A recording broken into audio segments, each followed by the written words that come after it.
Assalamualaikum warahmatullahi wabarakatuh. Baik, saya atas nama Nur Alinonci mendemonstrasikan konseptual saya di modul 1.1 menurut Ki Hajar Dewantara.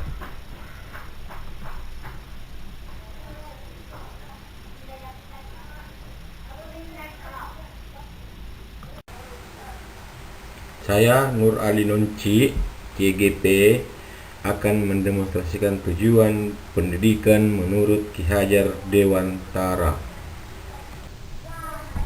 Definisi pendidikan dan pengajaran menurut Ki Hajar Dewantara berikut penjelasannya. Filosofi pendidikan Ki Hajar Dewantara menjelaskan tujuan pendidikan adalah menuntun segala kodrat yang ada pada anak-anak agar mereka dapat mencapai keselamatan dan kebahagiaan yang setinggi-tingginya, baik sebagai manusia maupun sebagai anggota masyarakat.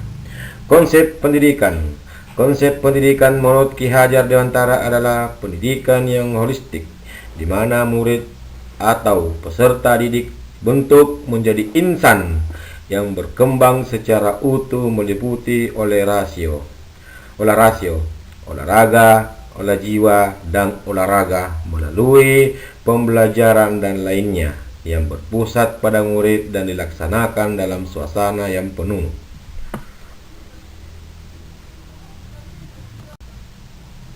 Ki Hajar pula mengajarkan beberapa pemikiran-pemikiran seperti anak-anak hidup dan tumbuh sesuai kodratnya sendiri. Pendidik hanya dapat merawat dan menuntun tumbuhnya kodrat itu. Juga ada beberapa yang bisa kita bacakan di sini, yang itu salah satunya anak-anak hidup dan tumbuh sesuai kodratnya sendiri. Pendidik hanya dapat merawat dan menuntun tumbuhnya kodrat anak menurut Ki Hajar pendidikan. Juga kita di sini dapat melihat beberapa pemikiran intisari Ki Hajar Dewantara tentang pendidikan, yaitu tujuan pendidikan menuntun segala kodrat yang ada pada anak untuk mencapai keterampilan dan kebahagiaan yang setinggi-tingginya, baik sebagai manusia maupun sebagai masyarakat luas. Nah, itulah tadi beberapa pokok-pokok pikiran, dan saya akan melanjutkan beberapa definisi lain, yaitu pokok pemikiran Ki Hajar Dewantara di depan memberikan contoh ing raso sung tulodo, di tengah menyemangati ing madya mangun kurso, di belakang adalah mendorong tuturi handayari. Apa yang dimaksud dengan di depan memberikan contoh adalah guru yang terbaik jadi panutan sebagai contoh untuk peserta didiknya. Di tengah menyemangati selalu menyeimbangkan antara perasaan, rasa, dan karsa. Juga di belakang mendorong tuturi handayani, yaitu memberikan support, semangat, dan memberikan beberapa dorongan. Lanjutkan, yaitu menurut pemikiran Ki Hajar Dewantara bahwa tujuan pendidikan adalah menuntun segala kodrat yang ada pada anak-anak agar mereka dapat mencapai keselamatan dan kebahagiaan yang setinggi-tingginya, baik sebagai manusia maupun sebagai anggota masyarakat. Oleh sebab itu, pendidik itu hanya dapat menuntun tumbuh atau hidupnya kekuatan kodrat yang ada pada anak-anak agar dapat memperbaiki lakunya, bukan dasarnya, hidup dan tumbuhnya kekuatan kodrat anak itu sendiri, menurut Ki Hajar. Ditambahkan lagi, menurut Ki Hajar Dewantara, hakikatnya pendidikan adalah seluruh daya upaya yang dikerahkan secara terpadu untuk tujuan memerdekakan aspek lahir dan batin manusia. Mengajarkan dalam pendidikan dimaknai sebagai upaya membebaskan murid dari ketidaktahuan serta sikap iri, dengki, dan egois. Di sini menurut Ki Hajar berarti seorang guru itu harus mengerahkan secara terpadu Tujuannya memerdekakan kemerdekaan aspek lahir dan batin manusia, yaitu manusia itu adalah kita, siswa, dan orang tua, bahkan masyarakat itu sendiri. Pendidikan yang dimaknai sebagai upaya membebaskan murid dari ketidaktahuan. Artinya dari ketidaktahuan di sini kita akan memberikan kepada murid dari tidak tahu menjadi tahu, yaitu adalah sikap iri, dengki, dan egois. Apa yang harus kita lakukan terhadap interaksi antara siswa, guru, dan orang tua siswa. Segala perubahan yang terjadi pada murid dihubungkan dengan kodrat, keadaan baik, alam, dan zamannya. Berarti kita harus membiarkan anak-anak mempelajari sesuatu pelajaran melalui pendidikan sesuai dengan zamannya yang berkembang baik di daerahnya masing-masing atau yang berada di lingkungannya masing-masing yang mengarah ke positif. Ki Hajar pula menjelaskan bahwa anak-anak itu sebagai makhluk manusia dan benda hidup, sehingga mereka hidup dan tumbuh menurut kodratnya sendiri.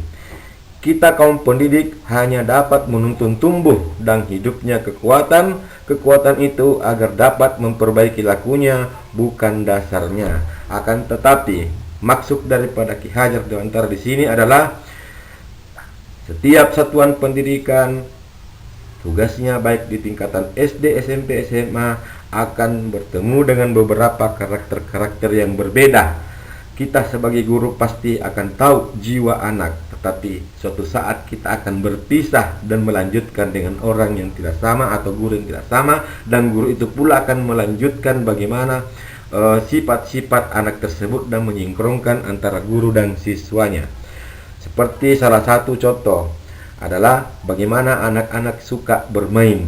Permainan anak itu adalah pendidikan. Di dalam permainan itu, sebagaimana kita mengarahkan, menuntun anak-anak mengetahui suatu yang namanya permainan sambil belajar.